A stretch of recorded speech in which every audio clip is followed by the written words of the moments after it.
güclü qadın. Cəmiyyət güclü boşanmış qadından deyil, cəmiyyət ayrılmış qadından qorxur. Bəli, mənim əzizlərim. Çox zaman deyirlər ki, bu filan kəs kişi kimi qadındır. Kişi kimi qadın olmur. Xanım kimi xanım, xanım kimi qadın olur. Qadın xanımdır. Ümumiyyətlə bu kişi kimi qadın məfhumunu mən sevmirəm. Amma mən istəyirəm danışım ki, bugün bizim cəmiyyətimizin qorxduğu güclü qadınlardan. Yəni ayılmış qadınlardan. Ayılmış nə mənada? Ayılmış o mənada ki, artıq ali savad alıb, dünya görüşü var, həyata başqa cür baxır, öz sözünü deyə bilir, öz fikrini azad ifadə eləyə bilir. Bax bu qadınlar çox zaman boşanmış qadınlar bax belə güclü qadınlar olurlar. Niyə? Sizcə, niyə? Mən danışım, siz isə bilin. Bunun çox dərin psixoloji mənası var ki, bugün mən bu barədə danışacağam. Yəni, bir qadın evli ikən, çox zaman elə ata evindədir. Evli ikən qadın çox vaxt öz istəklərini susturur, bastalayır. Ailədə də, ata evində də çox zaman qadının fikirləri, anasının və qız uşağının fikirləri o qədər də diqqətə çatmır. Hələ də mənim yadımdadır ki, nənəm toyuğun ən dadlı yerlərin dayım oğluna verərdi, qızlara verməzdi. Belə ailələr çoxdur. Bugün də bizim cəmiyyətimizdə oğlan uşaqları daha çox tərifə layiq olur, daha çox xoşbəxtlik gətirir kimi fikirlər var. Amma fərq etmir ki, oğlan ya qız. Əsas odur ki, əxlaqlı, tərbiyəli, gözəl bir övlad yetişsin. Mənim əzizlərim, vicdanlı övlad, insan kimi insan, adam kimi adam. Fərq eləmir qız ya oğlan. Amma çox zaman bizim cəmiyyətimizdə qız uşaqları, qadınlar daha çox baskılara məruz qalırlar. Və bu da ailə qurandan sonra görəndə ki, orada problemlər var. Qadın boşanmaq istəyəndə deyirlər, ailəni dağıtma, balalarına görə döz, səbr elə. Çox vaxtda o qız uşağının savadı olmur, peşəsi olmur, ata evində savad verilmir, peşə verilmir və ailə qurandan sonra onun boşanandan sonra əlinə çörək pulunun gəlməyəcəyi kimi bir qorxusu olur. Yəni onun qorxuları olur mənim əzizlərim. Və bu qadın çox zaman tək qalmaqdan, pul qazana bilməməkdən, cəmiyyət nə deyər, o bu nə deyər, qohumlar nə deyər kimi fikirlərdən qorxur. Amma artıq boşandısa, qadın güclənir. Əslində o güclənmir, mənim əzizlərim. Sadəcə o düşünür ki, da bundan pis nə olacaq? Bundan pis nə olacaq? Pisi artıq oldu və keçdi. Bundan sonra önə baxmaq lazımdır. Önə baxmaq lazım nədir? Bu qadın artıq övladı varsa övladlarının, yoxdursa da özünün yeni bir həyatına başlamaq məcburiyyətindədir. Hər şeyə rəğmən, kim nə deyərə rəğmən. Amma ən azından bu qadın hisslərini bastırmayacaq, düşüncələrini bastırmayacaq. Ən azından bu qadının bir peşəsi varsa, o peşə ilə məşğul olacaq. Əgər bunun ali savadı varsa, o işlə məşğul olacaq. Yoxdursa da mücadilə eləyəcək ayaqda qalmaq üçün və bu onu güclü eləyəcək. Və bu onun mübariz eləyəcək. Bilirsiniz, mənim əzizlərim, əslində bu ağrılar, bu acılar bir qadını böyüdür.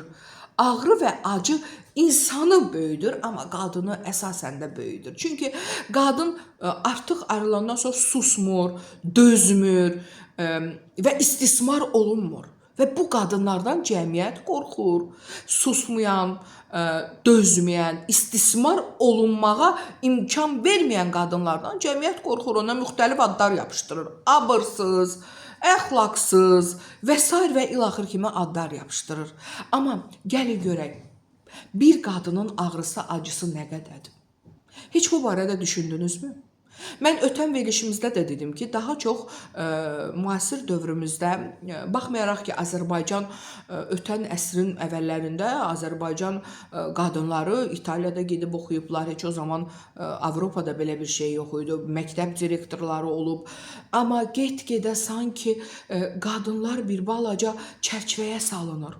Qadınlar sanki ailələrdə əzilir. Əlbəttə ki, hamıya şamil eləmirəm. Və ayrılandan sonra ona müxtəlif adlar qoyurlar. Yəni, boşanmış qadını yox, ayılmış qadını sevmirlər.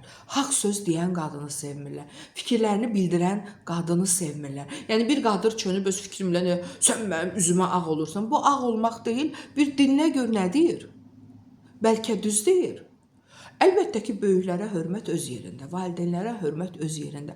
Amma fikri bastalamaq, həqiqəti söyləməmək, bu böyüyün üzünə ağ olmaq demək deyil. Bu, böyüyə qarşı iki üzlülük eləmək deməkdir, mənim əzizlərim. İki üzlülük. Bu da bizim cəmiyyətimizdə daha çoxdur da. Böyüyə heç nə demə, böyükdür, ayıbdır, üzünə ağ olma. Nəticədə gedib arxada deyir, üzünə demir. Niyə? Niyə bu vəziyyəti yaradırıq ki? Elə bu kişilərə də aiddir, amma bugün əsasən mən qadınlar üçün danışıram. Mənim əzizlərim, boşanmış qadın uğursuz qadın deyil. Əlbəttə ki, mən də istəməzdim ki, cəmiyyətimizdə boşanmaların sayı çoxalsın. Mən də istəməzdim ki, qadınlar əziyyət çəksin.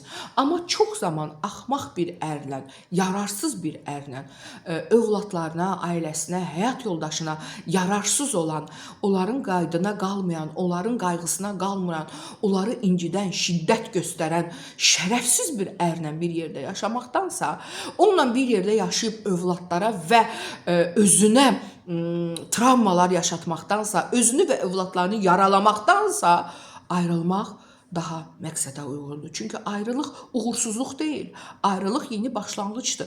Ümumiyyətlə heç bir son uğursuzluq deyil. Hər bir son yeni başlanğıçdır. Bəli, mənim əzizlərim, hər son yeni başlanğıçdır. Və bilirsiniz, çox zaman bu xilas olmaqdır. Çox zaman özünü və balalarını o şərəfsiz, şəxsiyyətsiz ərdən xilas eləyirsən və bu qadını zəiflətmir, bu qadını gücləndirir. Çox vaxt deyirlər ki, ev qızı, əl bəbək, gül bəbək böyütmüşük, biz onu heç yerə qoymamışıq və ərə verirlər. Və nəticədə o gedir hansısa, əlbəttə, İraq yaxşılardan cəmiyyətimizdə çox gözəl ər, ata, qardaş, çox gözəl qürur duyası insanlar var, istər bəy, istər kişi, amma hərdən belə şəxsiyyətsiz bir insana da rast gəlir. O aşağılayır o qızı, o qadını balalarının önündə, hamının yanında incidir, şiddət göstərir, mənəvi və fiziki, çox zaman mənəvi şiddət fiziki şiddətdən də betər olur mənim əzizlərim. Fiziki şiddəti bir maz çəkərsən keçər, bir gedib əməliyyat eləyərsən keçər, amma mənəvi şiddətin yaraları illərdən keçmir. O yaralar illərlə ilişib qalır insanın şuurunun altında. Kiçicik bir hadisə olan kimi onu tətikləyir və yadına düşür. Belə bir adamdan uzaq olsanız yaxşıdır. Bəlkə də çox vaxt düşünürsünüz ki, mən onu düzəldə bilərəm. Bir övladım olsun düzələr, ikinci övladım olsun, üçüncü. Nəticədə bilirsiniz mənim əzizlərim, o övlad bir kişini dəyişə bilmir. Mən bugün güclü qadından danışıram, boşanmış qadınlardan danışıram. Bir kişi bir qadını sevərsə, dəyər verər, hörmət eləyər. Və o qadının hətta o kişidən olmayan uşağını da sevər. Yəni, bir övladı olan tənha qadınla evlənsə, sevsə, onun uşağını da sevəcək. Bir kişi bir qadını sevməzsə, o ona hörmət eləməyəcək, dəyər verməyəcək. Sən o kişidən 10 uşaq doğsan belə, o yenə sənə hörmət eləməyəcək. O yenə sənə dəyər verməyəcək, əziz qadınlar. Yəni, belə bir kişi ilə övladlarınızı yaralamaqdansa, artıq bir qadının tək özünü düşünmək kimi bir komfortu yoxdur. Bir qadın öncəliyi özünü, daha sonra balalarını düşünməkdir. Nəyə görə özünü? Çünki qadın ayaqda olmalıdır ki, o balaları ayağa qaldıra bilsin. O balalara doğru düzgün tərbiyə verə bilsin. O balaları bu cəmiyyətə inteqrasiya edə bilsin. Belə olan halda qadın mənəvi və fiziki güclü olmalıdır, sağlam olmalıdır və yanında bir şəxsiyyətsiz, şərəfsiz, mənəviyyatsız insan olarsa, o qadın necə mənəvi və fiziki necə sağlam ola bilər? O qadın necə doğru düzgün övlad yetişdirə bilər mənim əzizlərim? Mənə deyin, mən bilim. Heç cürə. Heç cürə. Və ona görə də mənim bugün burada danışacaqlarım elə belə mövzular deyil. Mənim bugün burada danışacaqlarım olduqca vacib mövzulardır və mən istəyirəm ki, Mən istəyərəm ki, boşanmış qadınlara, tək yaşayan qadınlara bu cəmiyyətdə damğalar vurulmasın. Hətta kim nə deyirsə desin, bu qadınlar ayaqda durmağı bacarsın. Bu qadınlar boşanandan sonra dəyişir və bu dəyişmə dünənə qədər bu evdə Allahın bir nə bilim nə işini bacar burada, bu gün maşın sürür. Neynəsin? O bunu etmək məcburiyyətindədir. Qadın dəyişmək məcburiyyətindədir. Qadın dəyişməlidir. Qadın güclənməlidir, irəliləməlidir ki, o balalarını doğru düzgün böyüdə bilsin. O özü cəmiyyətdə doğru düzgün yerini tuta bilsin. Və o evdə əl bəbək, gül bəbək, püf-püflə saxlanılan qız uşağı ərə gedəndə belə bir bəyəm, sonradan valideynlər dünyasını dəyişir. Bu bəy də axmağın biri çıxır. Bu qadın bundan boşanandan sonra nə eləsin? Bu güclənməsin, nə eləsin? Bu güclənməlidir, bu işləməlidir, bu ayaqda durmalıdır. Hər şeyə rəğmən o balaları böyütməlidir. Odur ki, mənim əzizlərim, bugün buradan çoxu deyir ki, boşanandan sonra gözü açıldı, ayıldı. Siz elə eləyin ki, o qadın boşanmamış gözü açılsın, boşanmamış ayılsın. Sizin yanındaykən ayıq olsun, sayıq olsun. O sizin yanındaykən sizə dəstək olsun ki, boşanmaya doğru gedib çıxmasın. Nəticədə heç bir qadın isti yuvasını, yaxşı ərini, övladlarının ailəsini dağıtmaq istəməz. Orada bir problem var ki, o ailə dağılır. Mən bugün qadınların boşanmağından danışdım. Kişilərin, boşanmış kişilər bir ayrı mövzudur. Bu barədə də danışacağım. Amma buradan boşanmış qadınlar, tək yaşayan qadınlar, ayaqda qalıb balalarını böyüdən qadınlara bir tövsiyəm var ki, insanın hər qırıldığı yer, sındığı yer onun bərkidiyi yerdir. Ruhdan düşməyin. Boşanmaq son deyil. Boşanmaq yeni bir başlanğıcdır. Siz özünüz mənəvi və fiziki güclü olmalısınız, sağlam olmalısınız ki, balalarınızı, əziz doğmalarınızı, balalarınız yoxdursa valideynlərinizi ayaqda tuta biləsiniz.